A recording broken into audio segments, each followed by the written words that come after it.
Fala, filhotes, vocês estão vivos? No vídeo de agora nós vamos falar um pouquinho dessa obra aqui, ó. A Máquina, da Adriana Falcão, ilustrações do Fernando Vilela, manual do professor da editora Salamandra. Essa obra aqui, ó. A prosa de Adriana tem sortilégio, a gente se encanta com ela no sentido de se deliciar, mas também no sentido de cobra hipnotizada. Olha aí, o talento surpreendente. De onde sai essa gente? Eu sei, de Pernambuco, o Luiz Fernando Veríssimo. É em Nordestino, uma cidadezinha sem futuro, o cenário da doidice do Antônio Purcarina, de Antônio Purcarina. É onde se torna cada vez mais frequente o passeio das sombras, deixando a cidade pelo asfalto quente, onde os diálogos nem sempre conversam e onde uma máquina é instalada. Ela mesma, onde o nada insiste em acontecer todos os dias, que um dia algo acontece. Para aí, vão.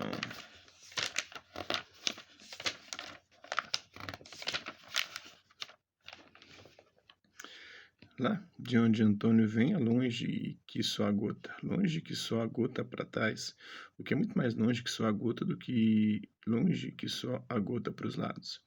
Pois vir de longe para os lados é vir de longe no espaço, longura besta que qualquer bicho ao lado derrota. Já vir de longe para trás é vir de longe no tempo, longura que para ficar desimpossível demora. Lá de onde Antônio vem, era tanta coisa acontecendo que nem sei se vai dar para contar tudo.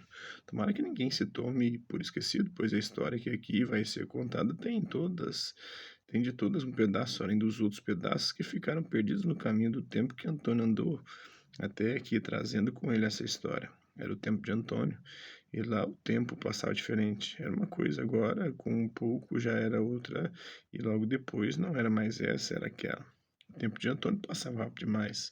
É ali por volta do ano 2000 que começa a história do tempo de Antônio, mas o tempo de Antônio começou há mais tempo do que isso. 20 e tantos anos antes, quando Antônio veio ao mundo. Ou então ainda há mais tempo, bilhões de anos atrás, quando o mundo foi criado. Tudo era uma seca só.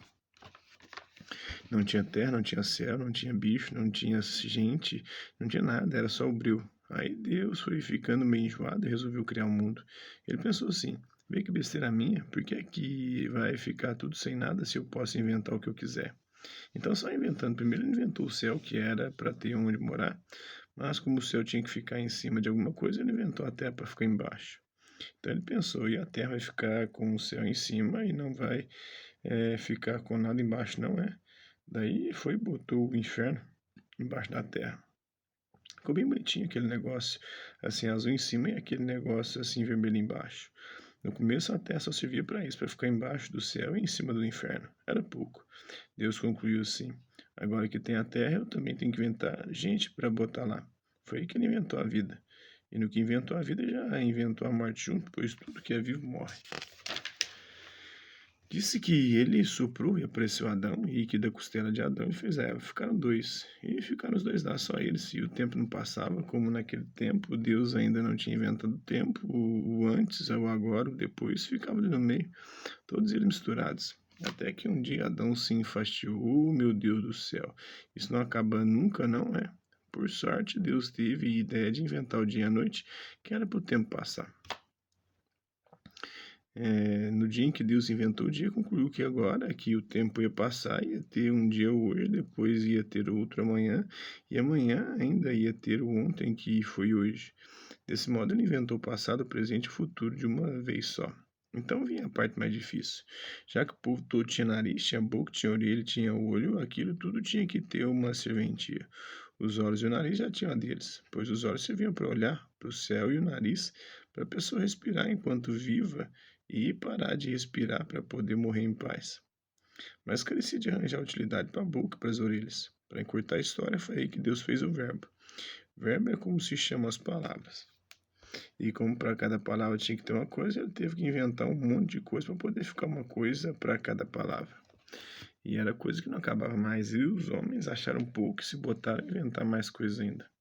Desde o começo do mundo até lá pelo ano 2000, quando começa essa história, muita coisa aconteceu. E tudo isso acontecido foi tudo o tempo de Antônio, pois tudo o que aconteceu só aconteceu para um dia o tempo chegar no tempo dele. E só depois achou de acontecer mais um pouco para um dia chegar no tempo de agora. Mas o tempo de Antônio, chamado assim desse jeito, o tempo de Antônio, como ficou conhecido esse tempo, o tempo de Antônio começou em Nordestina. Nordestina era uma cidadezinha desse tamaninho, tamanhinho assim, da qual se dizia: eita, lugarzinho sem futuro. Antônio ouviu dizer isso desde pequeno e deu por certo o fato. Para chegar no destino tinha que se andar muito, bem muito. É claro que ninguém fazia isso. O que é que a pessoa ia fazer num lugar que não tinha nada para fazer? No entanto, quem fazia o caminho inverso contava para os outros o quanto tinha andado. Então se deduzia que se o caminho de saída era um, o caminho de chegada só podia ser o mesmo. Antônio trabalhava na prefeitura da cidade, sendo para a folha de pagamento o funcionário número 19.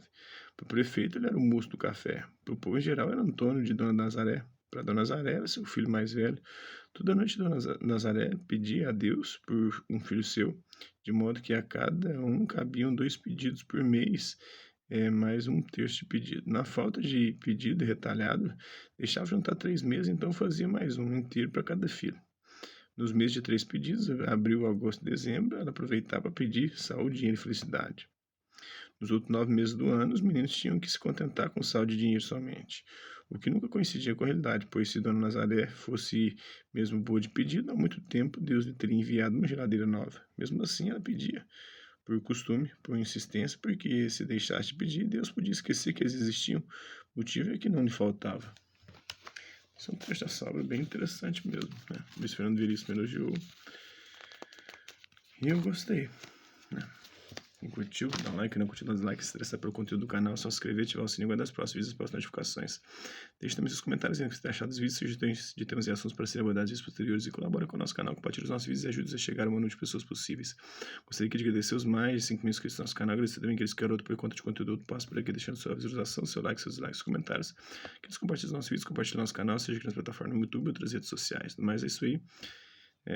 Lembrando que eu filhotes, vocês estão vivos aqui, que fala o professor Pedro Mendes Júnior, professor de Filosofia e Religião do Governo do Estado de Minas Gerais, da Prefeitura Municipal de Berlândia, e também professor de Ciências Humanas do Instituto Oliver, Escola Preparatória para Concursos de Carreira Policial. Então é isso aí. Hasta la vista, babies, até a próxima.